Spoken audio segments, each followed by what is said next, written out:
بسم اللہ الرحمن الرحیم۔ السلام علیکم، میں ہوں ڈاکٹر ناہید عالم۔ آج ہم بات کرتے ہیں کہ خواتین میں چہرے پہ فالتو بالوں کو ختم کرنے کے لیے کیا آپشنز اویلیبل ہوتے ہیں۔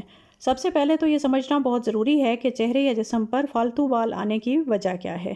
اگر ایسا ہارمونل امبیلنس کی وجہ سے ہو رہا ہے، جو کہ اکثر اوقات PCOS میں ہوتا ہے، یعنی پولی سسٹک اوویرین سنڈروم میں، تو اس کے لیے پہلا اسٹیپ ہارمونل امبیلنس کو صحیح کرنا ہے، کیونکہ یہ مسئلہ اس وقت تک حل نہیں ہو سکتا جب تک کہ بال آنے کی وجہ کو کنٹرول نہ کیا جائے۔ اس کے لیے آپ ضرور کنسرن ڈاکٹر سے رابطہ کریں، جس میں گائناکالوجسٹ، ڈرماٹالوجسٹ اور اینڈوکرنالوجسٹ شامل ہیں۔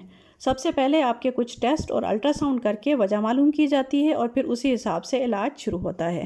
جب ہارمونل امبیلنس ٹھیک ہو جاتا ہے تو نئے بال آنا کم ہو جاتے ہیں اور پہلے سے موجود بالوں کے لیے ہیئر ریموول کے ڈیفرنٹ طریقے استعمال کیے جا سکتے ہیں، مثلاً تھریڈنگ، ویکسنگ یا لیزر وغیرہ۔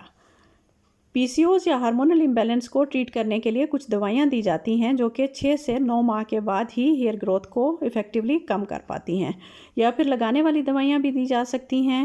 ان دوائیوں کو لمبے عرصے کے لیے بھی استعمال کرنا پڑ سکتا ہے اور ان کے سائیڈ ایفیکٹس بھی یقیناً ہوتے ہیں۔ اس کے علاوہ وزن کو کنٹرول رکھنا بھی نہایت ضروری ہے۔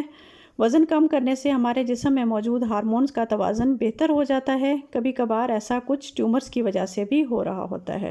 اگر ہارمونل امبیلنس کسی ٹیومر کی وجہ سے ہو رہا ہو تو اسے ریموو کر دیا جاتا ہے۔ اگر کسی دوائی کے استعمال سے چہرے پر بال آ رہے ہوں، مثلاً اسٹیرائڈز یا رنگ گورا کرنے والی کریمز یا اینڈومیٹریوسس کے لیے استعمال ہونے والی دوائی مثلاً ڈینازول کی وجہ سے اگر ایسا ہو رہا ہو تو دوائی کو ڈسکنٹینیو کرنا بہت ضروری ہو جاتا ہے۔ چہرے کے بال ریموو کرنے کے لیے ویکسنگ یا تھریڈنگ عارضی طریقہ کار ہیں۔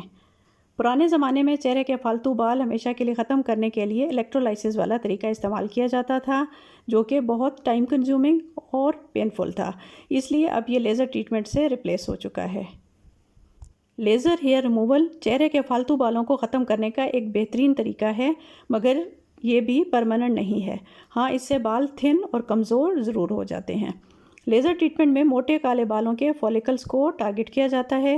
چونکہ بال سیشنز میں اگتے ہیں، یعنی سارے بال ایک وقت گرو نہیں کرتے، اس لیے تمام ہیئر فولیکلز کو ٹارگٹ کرنے کے لیے ڈیفرنٹ سیشنز رکھے جاتے ہیں۔ اگر چہرے پر تھوڑے اور کم موٹے بال ہوں تو زیادہ بہتر نتائج برآمد ہوتے ہیں، مگر زیادہ اور موٹے بالوں کے لیے زیادہ سیشنز لینے پڑ سکتے ہیں۔ پھر بھی تمام بالوں کا مکمل طور پر خاتمہ ناممکن ہوتا ہے، مگر وہ کافی حد تک کم ضرور ہو جاتے ہیں، جو کہ پھر ویکسنگ یا تھریڈنگ سے ایڈریس ہو سکتے ہیں۔ وائٹ یا بلیچڈ بالوں کو لیزر ڈیٹیکٹ نہیں کرتا اور نہ ہی ان کو ختم کرتا ہے، اس لیے لیزر سے پہلے بلیچ نہیں کرتے۔ لیزر کے لیے چہرے کے بالوں کو گرو کیا جاتا ہے، پھر ان کے فولیکلز کو ٹارگٹ کیا جاتا ہے۔ لیزر سے چہرے پر نہ ہی کوئی سیاہ نشان پڑتا ہے اور نہ ہی کوئی اسکار بنتا ہے۔ ہاں، مگر یاد رکھیے گا کہ آپ لیزر کسی ماہر ڈرماٹولوجسٹ سے کروائیں، نہ کہ کسی پارلر سے، تاکہ آپ کی ٹریٹمنٹ ایفیکٹو ہو سکے۔ آپ کے چہرے کے فالتو بالوں پر کون سا لیزر استعمال ہوگا، کس انٹینسٹی کا ہوگا، کتنے سیشنز ہوں گے اور کتنا ایفیکٹو ہوگا، یہ تمام باتیں آپ کو آپ کا ڈرماٹولوجسٹ ہی بہتر طریقے سے بتا سکتا ہے۔ آج کل تو مارکیٹ میں ہینڈ ہیلڈ لیزرز بھی اویلیبل ہیں، مگر بہتر ہے آپ خود سے کبھی بھی لیزر استعمال نہ کریں، کیونکہ اگر آپ کسی اچھے کلینک اور ماہر ڈاکٹر سے لیزر کرائیں گے تو بہتر نتائج سامنے آئیں گے انشاءاللہ۔ امید کرتی ہوں آپ کو میری دی گئی معلومات پسند آئی ہوں گی۔ اب مجھے اجازت دیجیے۔ اللہ نگہبان۔